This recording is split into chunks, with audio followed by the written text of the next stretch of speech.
राधे राधे प्यारे विद्यार्थियों, अपना जो chapter basic concept of chemistry था, उस बेसिक कंसेप्ट ऑफ केमिस्ट्री में आज अपन पढ़ रहे हैं केमिकल फॉर्मूला।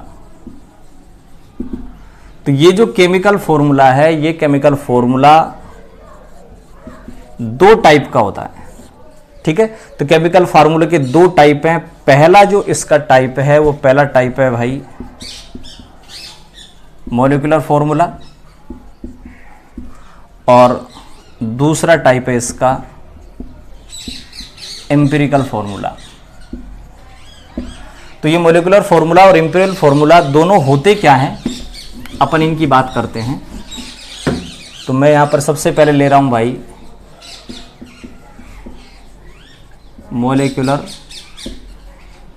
फॉर्मूला, और फिर बताता हूं मैं एम्पिरिकल फॉर्मूला। तो देखिए भाई, मॉलिक्यूलर फॉर्मूला होता क्या है, एक्चुअल नंबर होता है, एक्चुअल नंबर ऑफ एटम। किसी भी मॉलिक्यूल्स में एटम का एक्चुअल नंबर मॉलिक्यूलर फॉर्मूला होता है। और यदि अपन उसका रिलेटिव नंबर लें, मॉलिक्यूल्स में एटम का रिलेटिव नंबर लें, तो आप उसको एम्पिरिकल फॉर्मूला बोल देंगे। और यदि एक्चुअल नंबर हो एटम का मॉलिक्यूल्स में, तो मॉलिक्यूलर फॉर्मूला हो जाएगा। जैसे मान लीजिए अपना एग्जांपल लेते हैं एक बेंजीन का। तो बेंजीन का जो मॉलिक्यूलर फॉर्मूला है वो होता है C6H6, यानी यहां कार्बन के 6 एटम है, हाइड्रोजन के 6 एटम है। ठीक है, तो ये हो गया कि कार्बन और हाइड्रोजन का जो एक्चुअल नंबर है वो है 6। कार्बन के 6 एटम, हाइड्रोजन के 6 एटम, तो एक्चुअल नंबर हो गए इसमें बेंजीन में। और अगर मान लीजिए मैं इस बेंजीन का ये जो C6H6 है, इसमें अगर मैं कार्बन और हाइड्रोजन का रेशो ले लूं, तो वो रेशो आएगा 6:6, और अगर इसको 6 से काट दें तो 1:1, यानी जो एम्पिरिकल फॉर्मूला है वो एम्पिरिकल फॉर्मूला होगा CH। कार्बन और हाइड्रोजन का जो रिलेटिव नंबर है वो आ जाएगा 1:1, और इसलिए कार्बन 1 हाइड्रोजन 1, एम्पिरिकल फॉर्मूला हो जाएगा CH। तो ध्यान रखना, एक्चुअल नंबर है एटम का वो तो हो जाएगा मॉलिक्यूलर फॉर्मूला, और रिलेटिव नंबर जो होता है वो होता है एम्पिरिकल फॉर्मूला। ठीक है, अब अपन निकालेंगे भाई। ठीक है, तो उसका मॉलिक्यूलर फॉर्मूला निकालने के लिए अपन क्या करते हैं, देखो, एक अपन को जरूरत पड़ेगी इसकी पॉजिटिव रेडिकल की और एक नेगेटिव रेडिकल की। ठीक है, तो पॉजिटिव रेडिकल मैं ऐसा करता हूं, कुछ एक एग्जांपल लेता हूं बस यहां, और फिर नीचे समझाऊंगा। तो एक तो होगा positive radical,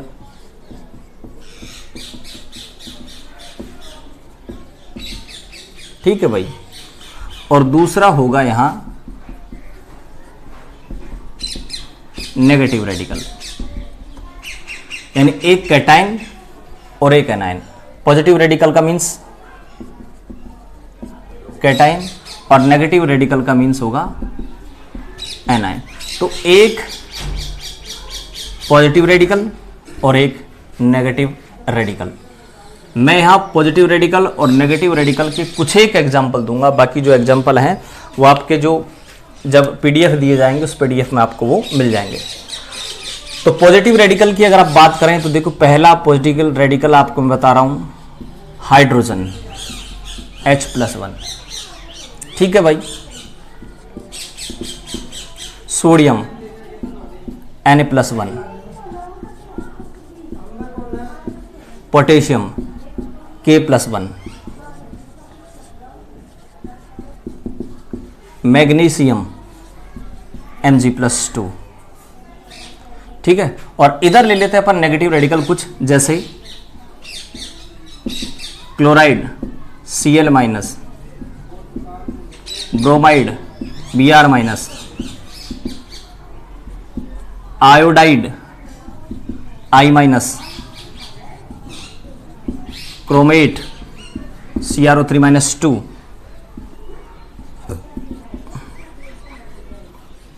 dichromate Cr2O3 Cr2 Cr2O7 minus 2, dichromate हो गया। Oxide O minus 2, peroxide O2 minus 2 और सुपर ऑक्साइड O2 माइनस 1। तो देखो ये पॉजिटिव रेडिकल है, ये नेगेटिव रेडिकल है, और इन पॉजिटिव नेगेटिव जो रेडिकल है इनसे आप केमिकल फॉर्मूला कैसे बनाएंगे। तो देखो भाई, मैं एक एग्जांपल लेता हूं। सबसे पहला एग्जांपल ले लेता हूं मैं सोडियम क्लोराइड का। तो देखो पहले पॉजिटिव लिखा जाता है, उसके बाद नेगेटिव रेडिकल लिखा जाता है, यानी पहले कैटाइन फिर एनाइन। तो सोडियम यहां पर होता है क्या, Na+1, और क्लोराइड होता है क्या, Cl-1। ठीक है, तो पहले आप पॉजिटिव रेडिकल लिख दें, फिर नेगेटिव रेडिकल लिख दें। उसके बाद हम चार देखें, इस पर चार्ज +1 है, इस पर चार्ज -1 है, चार्ज सेम है। चार्ज सेम होता है तो आप काट देंगे भाई, एक एक कट जाएगा, क्या बच गया, केवल NaCl। सेम चार्ज हो आप उस चार्ज को काट दें। दूसरा एग्जाम्पल अपन लेते हैं क्या, मैग्नीशियम क्लोराइड ले लूं मैं, मैग्नीशियम क्लोराइड। तो मैग्नीशियम होता है Mg+2, क्लोराइड होता है Cl-1। चार्ज सेम नहीं है, चार्ज सेम नहीं है तो अदला बदली होगी। चार्ज सेम होता तो कट जाता भाई, अदला बदली कैसे, इसका एक आ जाएगा इसके नीचे, इसका 2 आ जाएगा इसके नीचे, तो ये बन जाएगा Mg, एक आएगा, एक 2 चल जाएगा Cl के नीचे, ये लो। ठीक है, एक को अपन लिखते नहीं, तो इसका केमिकल फॉर्मूला हो गया क्या, MgCl2 भाई। ठीक है, और एग्जांपल ले लें,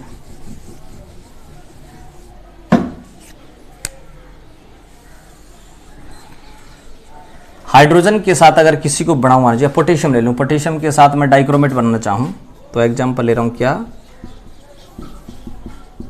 पोटेशियम डाइक्रोमेट।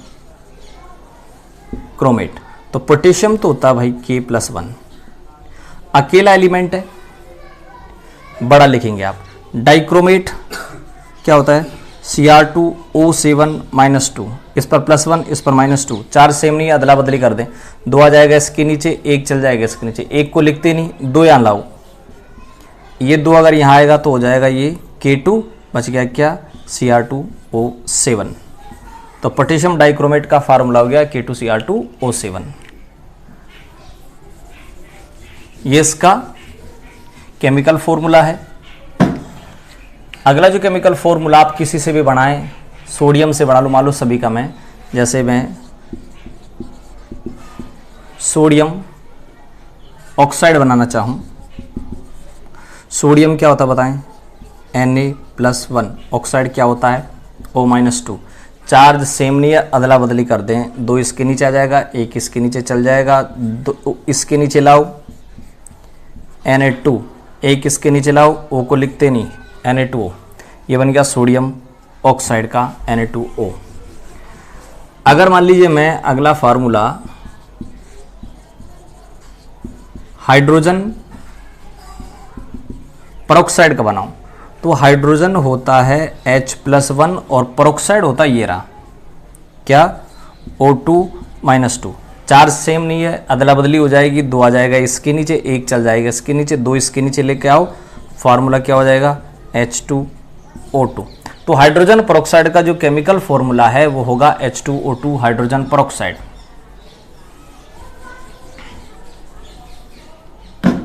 और ले लें भाई, अब क्या करें, मैं इनको यहां हटा देता हूं और नए नेगेटिव रेडिकल अपन ले लेते हैं। जैसे मान लीजिए मैं लेता हूं क्या, सल्फेट ले लूं, SO4-2, सल्फाइड ले लूं, SO3-2,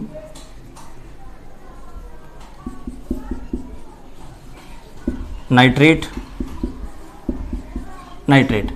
नाइट्रेट तो होता है NO3-1 और नाइट्राइट होता है NO2-1 और एक होता है नाइट्राइड नाइट्राइड होता है N-3 और एक एजाइड और रहता भाई, एजाइड होता है N3-1। अब इनके साथ अपन बना लेते हैं। जैसे मान लीजिए मैं सोडियम एजाइड बनाना चाहूँ तो सोडियम क्या होगा भाई, Na+1। एजाइड क्या होगा, एजाइड N3-1। चार से में कट जाएगा, क्या बन जाएगा, Na-N3 सोडियम एजाइड। और यहाँ मैं एजाइड ने लेकर के मान लो नाइट्राइट ले लूँ, नाइट्राइट ले लूँ तो नाइट्राइट होता है NO2-1 और नाइट्रेट होता है NO3-1। चार से मैं काट दूँ, क्या बन जाएगा भाई, NaNO2 बन जाएगा। सोडियम नाइट्राइट होता है NaNO2 और अगर नाइट्रेट ले लें तो यहाँ 3 कर देंगे, क्या हो जाएगा, NaNO3 हो जाएगा। ठीक है, तो ये हो गया sodium nitrate.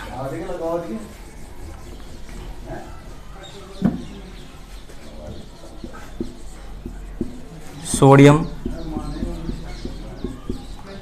Sulphate, sodium Na+1 sulphate SO4-2। आप क्या करें भाई, चार्ज सेम नहीं है, कटेगा नहीं, अदला बदली कर दें, 2 आ जाएगा इसके नीचे, 1 चल जाएगा इसके नीचे, 2 आ जाएगा तो क्या बन जाएगा भाई, Na2SO4 सल्फेट। और अगर मान लीजिए आप सोडियम सल्फाइड बनाना चाहें तो सल्फाइड क्या हो जाएगा, 3 हो जाएगा, सोडियम सल्फाइड हो जाएगा। ठीक है,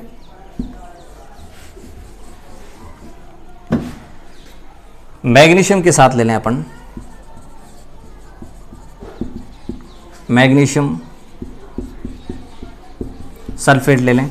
मैग्नीशियम क्या होता भाई, Mg+2, सल्फेट क्या होता भाई, SO4-2। 4 से में कट जाएगा 2 से 2 कट जाएगा, MgSO4। ठीक है, अब मैं इधर कैटाइन चेंज कर देता हूं। यहां मैं ले लेता हूं एल्यूमिनियम Al+3। ठीक है, एल्यूमिनियम ले लूं, कैल्शियम ले लूं Ca+2,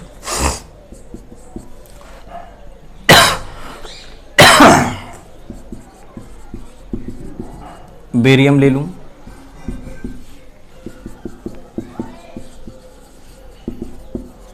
बेरिलियम ले लूं Be।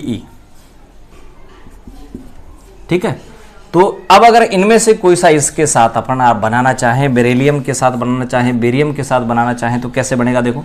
जैसे मान लीजिए मैं इन दोनों के साथ बनाऊं, एल्यूमिनियम के साथ बनाना चाहूं, पहला एग्जांपल